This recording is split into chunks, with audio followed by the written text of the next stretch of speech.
శ్రీ మహాగణాధిపతయే నమః. శ్రీ మాత్రే నమః. మాచిరాజ భక్తి ప్రేక్షకులందరికీ నమస్కారం. జనవరి 14వ తేదీ నుంచి జనవరి 20వ తేదీ వరకు ద్వాదశ రాశుల వారికి వారఫలాలు ఏ విధంగా ఉండబోతున్నాయో, ఈ వారంలో పంచగ్రహ కూటమి ప్రభావం ఏర్పడుతున్న తరుణంలో పంచగ్రహ కూటమి ద్వాదశ రాశుల మీద ఎలాంటి ప్రభావాన్ని కలిగింపజేస్తుందో, ఈ పంచగ్రహ కూటమి ప్రభావం ఎప్పటి వరకు ఫలితాలను ఇస్తుందో, అలాగే ఈ వారం ద్వాదశ రాశుల వారికి అనుకూల ఫలితాలు రావాలంటే, వ్యతిరేక ఫలితాలు తొలగింపజేసుకోవాలంటే ఏ దేవీ దేవతల ఆలయ దర్శనం చేయాలో, ఎటువంటి మంత్రాలు జపించుకోవాలో, ఏ స్తోత్రాలు చదువుకోవాలో, సకల దేవతా స్వరూపమైన గోమాతకి ఎలాంటి ఆహారం తినిపించాలో, ఎలాంటి ద్రవ్యాలు దానం ఇవ్వాలో, ద్వాదశ రాశుల వారికి పంచగ్రహ కూటమిని పరిగణనలోకి తీసుకుంటూ వారఫలాలు ఏ విధంగా ఉండబోతున్నాయో ఈ వీడియోలో మనం తెలుసుకుందాం. ముఖ్యంగా జనవరి 14 నుంచి జనవరి 20 మధ్యలో వారఫలాలు మనం పరిశీలించినట్లయితే ఈ వారంలో ఖగోళంలో ఒక అద్భుతం జరగబోతోంది. ఆ అద్భుతం ఏంటంటే జనవరి 18వ తేదీ ఆదివారం అమావాస్య. ఆ రోజు సాయంత్రం సరిగ్గా 4:40 ఖగోళంలో చంద్రుడు మకర రాశిలోకి ప్రవేశిస్తున్నాడు. అప్పటి వరకు మకర రాశిలో ఉన్నటువంటి రవి, బుధుడు, కుజుడు, శుక్రుడు ఈ 4 గ్రహాలు కూడా ఈ చంద్రుడు అక్కడికి రాగానే పంచగ్రహ కూటమిగా ఏర్పడుతున్నాయి. అంటే ఈ వారంలో జనవరి 18వ తేదీ ఆదివారం సాయంత్రం 4:40 ఖగోళంలో మకర రాశిలో పంచగ్రహ కూటమి ఏర్పడుతోంది. అలా ఏర్పడిన పంచగ్రహ కూటమి జనవరి 19, జనవరి 20 మొత్తం కూడా అలానే ఖగోళంలో ఉండి జనవరి 21వ తేదీ అర్ధరాత్రి 1:35 మకర రాశిలో ఉన్న చంద్రుడు మళ్ళీ కుంభరాశిలోకి ప్రవేశించగానే పంచగ్రహ కూటమి తొలగిపోయి మకర రాశిలో చతుర్గ్రహ కూటమి మాత్రమే ఉండబోతోంది. అంటే జనవరి 18 సాయంత్రం 4:40 నుంచి జనవరి 21వ తేదీ అర్ధరాత్రి 1:35 వరకు ఖగోళంలో ఉన్నటువంటి పంచగ్రహ కూటమి ద్వాదశ రాశులకి వాళ్ళ రాశి ఫలితాన్ని విశేషంగా ప్రభావితం చేస్తుంది. కాబట్టి ఈ పంచగ్రహ కూటమిని కూడా పరిగణనలోకి తీసుకుంటూ ద్వాదశ రాశుల వారికి ఈ వారం జనవరి 14 నుంచి జనవరి 20 వరకు వారఫలాలు ఏ విధంగా ఉండబోతున్నాయో ఈ వీడియోలో పూర్తిగా తెలుసుకుందాం. తదుపరి మకర రాశి. మకర రాశి వాళ్ళకి ఈ వారం వారఫలాలు పరిశీలిస్తే వారఫలాలు చూసుకునేటటువంటి 4 గ్రహాలు అంటే రవి, బుధుడు, కుజుడు, శుక్రుడు ఈ 4 గ్రహాలు కూడా మకర రాశిలోనే అంటే జన్మల్లోనే సంచారం చేస్తున్నాయి. పంచగ్రహ కూటమి ఏర్పడిన సమయంలో మాత్రం చంద్రుడు కూడా అక్కడికి వస్తున్నాడు. పంచగ్రహ కూటమిలో మకర రాశి వాళ్ళకి యోగించే గ్రహాలు చంద్రగ్రహము, శుక్రగ్రహము. పంచగ్రహ కూటమి ఉన్నప్పుడు చంద్రుడు మకర రాశిలో ఉండి జన్మంలో ఉండి యోగిస్తున్నాడు, శుక్రుడు మకర రాశిలో ఉండి అంటే జన్మంలో ఉండి యోగిస్తున్నాడు. ఈ 2 గ్రహాలు పంచగ్రహ కూటమిలో యోగించటం వల్ల పంచగ్రహ కూటమి ఉన్న సమయంలో మకర రాశి వాళ్ళకి కలిగే ప్రయోజనాలు ఏంటంటే చంద్రుడు జన్మంలో యోగించడం వల్ల ధనలాభం మకర రాశి వాళ్ళకు కలుగుతుంది, అలాగే వస్త్రలాభం కలుగుతుంది, భార్యాభర్తల మధ్య సరైన అవగాహన పెరుగుతుంది, సమాజంలో పేరు ప్రతిష్టలు పెరుగుతాయి, గౌరవ మర్యాదలు పెరుగుతాయి. చంద్రుడు జన్మంలో ఉండటం వల్ల మంచి విందు భోజనం లభించే యోగం కూడా మకర రాశి వాళ్ళకు ఉంది.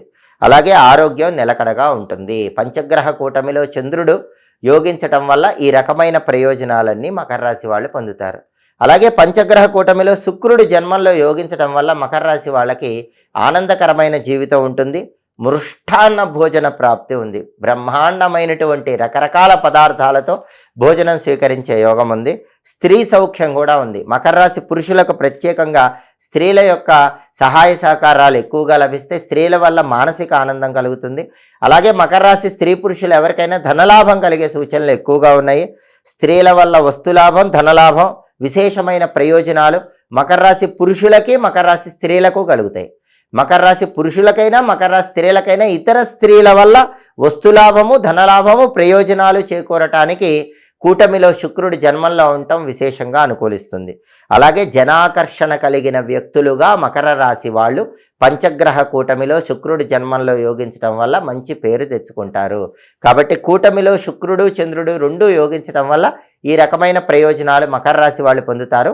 కూటమి పూర్తి కాగానే చతుర్గ్రహ కూటమి అంటే పంచగ్రహ కూటమి పూర్తి కాగానే చతుర్గ్రహ కూటమిలో రవి, బుధుడు, కుజుడు, శుక్రుడు ఈ 4 గ్రహాలు కూడా జన్మంలో ఉన్నప్పుడు ఈ 4 గ్రహాల్లో కేవలం శుక్రగ్రహం మాత్రమే మకర రాశి వాళ్ళకి యోగిస్తుంది. రవి, బుధుడు, కుజుడు జన్మంలో యోగించటం లేదు కాబట్టి ఈ 3 గ్రహాలకు సంబంధించిన పరిహారాలు చేసుకోవాలి. రవి జన్మంలో ఉండటం వల్ల అప్పుడప్పుడు కంటికి కానీ గుండెకి కానీ సంబంధించిన అనారోగ్య సమస్యలు రావటం, ఆఫీసులో కొన్ని టెన్షన్స్ ఉండటం, ఎక్కువ హార్డ్ వర్క్ చేయాల్సి రావటం ఇలాంటివన్నీ జరుగుతూ ఉంటాయి. ఇవి తొలగింపజేసుకోవాలంటే నానబెట్టిన గోధుమలు బెల్లంతో కలిపి గోమాతకు తినిపించాలి. అలాగే 1.5 కేజీ గోధుమలు ఎర్రటి వస్త్రంలో మూటగట్టి దానం ఇవ్వాలి. అలాగే ఆదిత్య హృదయం కానీ సూర్యాష్టకం కానీ వినాలి. ప్రతిరోజు ఓం సవిత్రే నమః మంత్రం 12 సార్లు చదువుకోవాలి. విష్ణు సంబంధమైన ఆలయ దర్శనం చేయాలి. అప్పుడు జన్మంలో రవిచ్చే వ్యతిరేక ఫలితాలు తొలగిపోతాయి. అలాగే జన్మంలో బుధుడు వ్యతిరేక ఫలితాలు ఇవ్వటం వల్ల విద్యార్థులు కొంచెం హార్డ్ వర్క్ చేస్తేనే మంచి ర్యాంకులు వస్తాయి. అలాగే నిరుద్యోగులు ఇంటర్వ్యూలకు వెళ్ళేటప్పుడు కూడా బాగా ప్రిపేర్ అయితేనే ఇంటర్వ్యూలో సెలెక్ట్ అవుతారు. బాగా ప్రిపేర్ అవ్వకపోతే సెలెక్ట్ అవ్వటం కష్టం. వ్యాపారంలో కూడా బాగా తెలివితేటలు ప్రదర్శించి కొత్తగా వ్యాపారం చేస్తేనే ఎక్కువ లాభాలు వస్తాయి, లేకపోతే సాధారణ లాభాలు వస్తాయి. బుధుడు జన్మంలో వ్యతిరేకంగా ఉండటం వల్ల విద్యారంగం, వ్యాపార రంగం, కొత్త ఉద్యోగం కోసం చేసే ప్రయత్నాల్లో ఆటంకాలు తొలగిపోవాలంటే గణపతి మంత్రం గం గణపతయే నమః రోజు 21 సార్లు చదువుకోవాలి. సంకటనాశక గణేష స్తోత్రం వినాలి. గణపతి ఆలయ దర్శనం చేసుకోవాలి.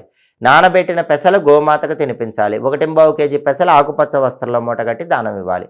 అప్పుడు బుధుడు జన్మంలో ఇచ్చే వ్యతిరేక ఫలితాలు తొలగిపోతాయి. అలాగే జన్మంలో కుజుడు ఇచ్చే వ్యతిరేక ఫలితాల వల్ల ముక్కు మీద కోపం ఉంటుంది. ఆ ముక్కు మీద కోపం వల్లే మకర రాశి వాళ్ళు సమస్యలు తెచ్చుకుంటారు, బీపీ పెంచుకుంటారు, రిలేషన్స్లో డిస్టర్బెన్సెస్ వస్తాయి. ఆఫీసులో కూడా ముక్కు మీద కోపం వల్ల ఇబ్బందులు ఎదుర్కొనే అవకాశాలు ఎక్కువగా ఉన్నాయి. రియల్ ఎస్టేట్లో సాధారణంగా ఉంటుంది. సోదరులతో గొడవలు అవటానికి కూడా జన్మంలో కుజుడు కారణమవుతాడు కాబట్టి సోదరులతో జాగ్రత్తగా మాట్లాడాలి, కోపం తగ్గించుకోవాలి.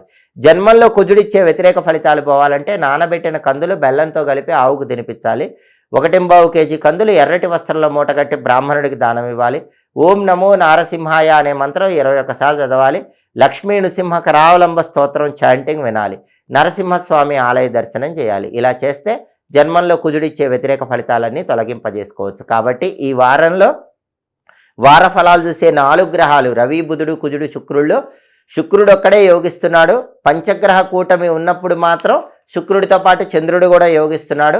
కాబట్టి రవి, బుధుడు, కుజుడు ఈ 3 గ్రహాలకు సంబంధించిన పరిహారాలు చేసుకుంటే మకర రాశి వాళ్ళు ఈ వారం మొత్తం అనుకూల ఫలితాలు పొందవచ్చు, వ్యతిరేక ఫలితాలన్నీ తొలగింపజేసుకోవచ్చు. జీవితంలో వ్యతిరేక ఫలితాలు ఎక్కువగా వస్తున్నప్పుడు వ్యతిరేక ఫలితాలన్నీ తొలగింపజేసుకోవటానికి, అనుకూల ఫలితాలు అందిపుచ్చుకోవటానికి ఇంటి యజమానికి అదృష్టం కలిసి రావటానికి, ఇంట్లో పిల్లలకు అదృష్టం కలిసి రావటానికి ఆడవాళ్ళు పుట్టింటికి వెళ్ళినప్పుడు పుట్టింటి నుంచి వచ్చేటప్పుడు కొన్ని ప్రత్యేకమైన వస్తువులు తెచ్చుకోవాలని మనకి సంప్రదాయ గ్రంథాల్లో చెప్పారు.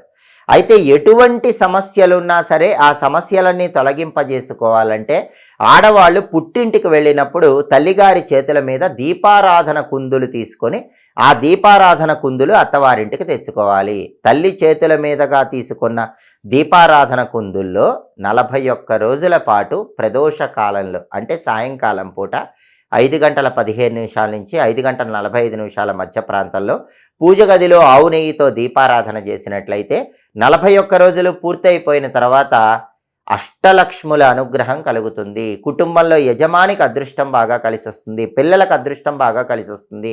కుటుంబంలో అందరూ కూడా జీవితంలో ఉన్నత స్థాయికి ఎదగగలుగుతారు. కాబట్టి ఆడవాళ్ళు ఎప్పుడైనా సరే పుట్టింటికి వెళ్ళినప్పుడు కష్టాలు ఎక్కువగా ఉంటే వాటన్నిటి నుంచి బయటపడాలంటే మీ తల్లిగారి చేతుల మీదుగా దీపారాధన కుందులు తీసుకొని మీ ఇంటికి వచ్చి 41 రోజులు ఆ కుందుల్లో దీపం పెట్టండి. అద్భుతమైన ఫలితాలు కలుగుతాయి. అది కూడా ఆవు నెయ్యి దీపాన్ని వెలిగించండి. ఒకవేళ పెళ్లి కావలసిన అమ్మాయిలు ఉంటే తల్లి చేతుల మీదుగా దీపారాధన కుందులు తీసుకొని 41 రోజులు ఇంట్లో దీపం ఆవు నెయ్యితో పెడితే మనసుకు నచ్చిన వ్యక్తిని జీవిత భాగస్వామిగా పొందవచ్చు. ఒకవేళ దీపారాధన కుందులు వెండివి తీసుకోవటానికి తగినంత స్తోమత లేని వాళ్ళు మట్టి దీపారాధన కుందులైనా సరే తీసుకోవచ్చు. అంటే మట్టి ప్రమిదలైనా సరే తల్లి చేతుల మీదుగా తీసుకోవచ్చు. అలా తల్లి చేతుల మీదుగా తీసుకున్నటువంటి దీపారాధన కుందుల్లో దీపాలు గనక అత్తవారింట్లో వెలిగించుకుంటే అమోఘమైన ఫలితాలు వస్తాయి. ఖచ్చితంగా జీవితంలో ధనలక్ష్మీదేవి సంపూర్ణమైన అనుగ్రహానికి సులభంగా పాత్రలు కావచ్చు. ఎప్పటికప్పుడు జ్యోతిష శాస్త్ర పరంగా వచ్చేటటువంటి గ్రహాల సంచారంలో మార్పుల గురించి తెలుసుకోవాలనుకుంటున్నారా? ఖగోళంలో వచ్చే మార్పులు తెలుసుకోవాలనుకుంటున్నారా? ఆ మార్పులను బట్టి, గ్రహాల సంచారంలో వచ్చే మార్పులను బట్టి ఎటువంటి పరిహారాలు పాటించాలో తెలుసుకోవాలనుకుంటున్నారా? అయితే మా మాచిరాజు భక్తి ఛానల్ తప్పకుండా చూడండి. మా వీడియోస్ మీకు నచ్చినట్లయితే మా ఛానల్ లైక్ చేయండి, కామెంట్ చేయండి. మా ఛానల్ వీడియోస్ 10 మంది మిత్రులకు షేర్ చేయండి. మా ఛానల్ సబ్స్క్రైబ్ చేసుకోండి. పక్కన ఉన్న బెల్ సింబల్ నొక్కటం మాత్రం మర్చిపోకండి. సర్వే జనాః సుఖినో భవంతు. స్వస్తి.